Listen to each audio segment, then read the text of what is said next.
Hi friends, welcome back to Sajana's kitchen. Omelette ഇഷ്ടപ്പെടാത്തവർ ആരും തന്നെ ഉണ്ടാവില്ല അല്ലേ? അപ്പോൾ നമുക്കൊരു വെറൈറ്റി ആയിട്ടുള്ള ഒരു ഓംലേറ്റ് തയ്യാറാക്കിയാലോ? ഞാൻ തയ്യാറാക്കാൻ പോകുന്നത് സ്പാനിഷ് ഓംലേറ്റിൻ്റെ റെസിപ്പിയാണ് നിങ്ങളായിട്ട് ഷെയർ ചെയ്യുന്നത്. വളരെ ടേസ്റ്റിയാണ്, നല്ലൊരു പിസ്സ കഴിക്കുന്ന ഒരു ടേസ്റ്റ് ഉണ്ടാകും, അതേ ഫീലാണ് നമുക്കത് കഴിക്കുമ്പോൾ. അപ്പോൾ നിങ്ങളെല്ലാവരും തന്നെ ട്രൈ ചെയ്ത് നോക്കണം. അപ്പോൾ ഇതെങ്ങനെ നമുക്ക് തയ്യാറാക്കുന്നത് നോക്കാം. അപ്പോൾ നമുക്ക് ഒരു പാൻ വെച്ച് അതിലേക്ക് ഓയിൽ ഒഴിച്ചു കൊടുക്കാം. ഞാൻ 2 ടേബിൾ സ്പൂൺ ഓയിൽ ഒഴിച്ചിട്ടുണ്ട്. അതിലേക്ക് നമുക്ക് ഒരു സവാള, ഇതുപോലെ നീളത്തിലരിഞ്ഞ സവാള ചേർത്ത് കൊടുക്കാം. അതുപോലെ തന്നെ പൊട്ടറ്റോ വേണം നമുക്ക്, ഇതുപോലെ തന്നെ സ്ലൈസ് ആക്കിയിട്ട് വേണം നമ്മൾ കട്ട് ചെയ്ത് വെക്കാൻ.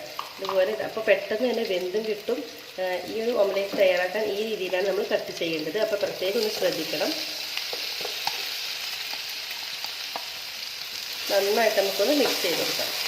ഇനി ഇതൊന്ന് വെന്ത് വരുന്നവരെ നമുക്കൊന്ന് വെയിറ്റ് ചെയ്യാം. ഇപ്പോൾ നമ്മുടെ പൊട്ടറ്റോ നന്നായിട്ട് വെന്ത് വന്നിട്ടുണ്ട്. ഇതിലോട്ടേക്ക് നമുക്കൊരു ക്യാപ്സിക്കം ചെറുതായിട്ട് കട്ട് ചെയ്ത് ഇട്ട് കൊടുക്കാം.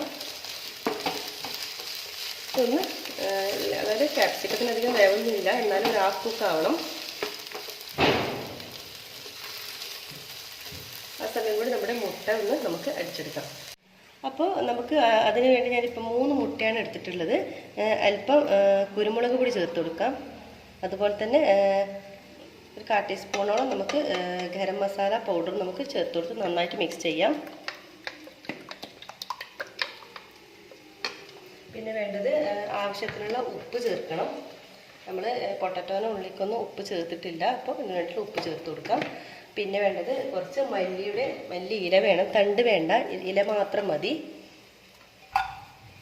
നന്നായിട്ട് നമുക്കൊന്ന് സ്പൂണ് വെച്ച് നമുക്കൊന്ന് ബീറ്റ് ചെയ്തെടുക്കാം.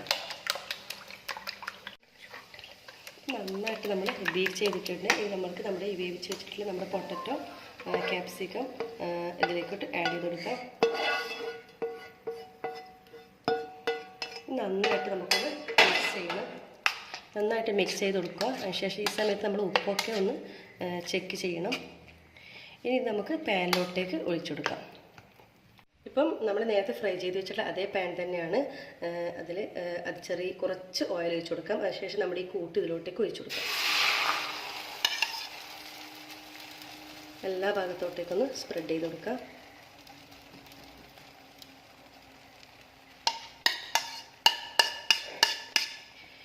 ഇനി ഒരു ലോ ഫ്ലെയിം വെച്ചിട്ട് ഒരു 10 മിനിറ്റ് നമുക്കൊന്ന് അടച്ച് വെച്ച് വേവിക്കാം. അപ്പോൾ നമ്മുടെ സ്പാനിഷ് ഓംലേറ്റിൻ്റെ ഒരു ഭാഗം നന്നായിട്ട് തന്നെ വെന്ത് വന്നിട്ടുണ്ട്. ഇത് നമുക്കിതൊന്ന് തിരിച്ചിട്ട് കൊടുക്കാം.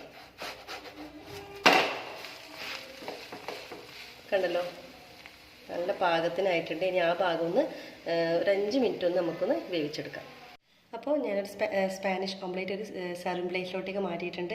കണ്ടോ, നല്ല ടേസ്റ്റാണ്. ഒരു വെറൈറ്റി ആയിട്ടുള്ളൊരു ഓംലേറ്റാണ്. നിങ്ങളെല്ലാവരും തന്നെ ട്രൈ ചെയ്ത് നോക്കണം. അതുപോലെ ഫീഡ്ബാക്ക് താഴെ കമൻറ്റ് ബോക്സിൽ ഇടാൻ മറക്കരുത്. സജനാസ് കിച്ചൻ ഇതുവരെ സബ്സ്ക്രൈബ് ചെയ്യാത്തവരുണ്ടെങ്കിൽ തീർച്ചയായും സബ്സ്ക്രൈബ് ചെയ്യാം. ലൈക്ക് ചെയ്യാനും ഷെയർ ചെയ്യാനും മറക്കരുത്. ബെൽ ബട്ടൺ ക്ലിക്ക് ചെയ്താൽ ഞാനിടുന്ന പുതിയ വീഡിയോസിൻ്റെ നോട്ടിഫിക്കേഷൻ നിങ്ങൾക്ക് ലഭിക്കുകയുള്ളൂ. അപ്പോൾ നിങ്ങളൊന്ന് ട്രൈ ചെയ്ത് നോക്കണം കേട്ടോ. വളരെ ടേസ്റ്റാണ്. ഒരു പ്രാവശ്യം ട്രൈ ചെയ്ത് നോക്കിയാൽ നിങ്ങൾ വീണ്ടും ട്രൈ ചെയ്യും. അപ്പോൾ നിങ്ങളൊന്ന് ട്രൈ ചെയ്ത് ഫീഡ്ബാക്ക് അറിയിക്കുക. അപ്പോൾ എല്ലാവർക്കും താങ്ക് യു.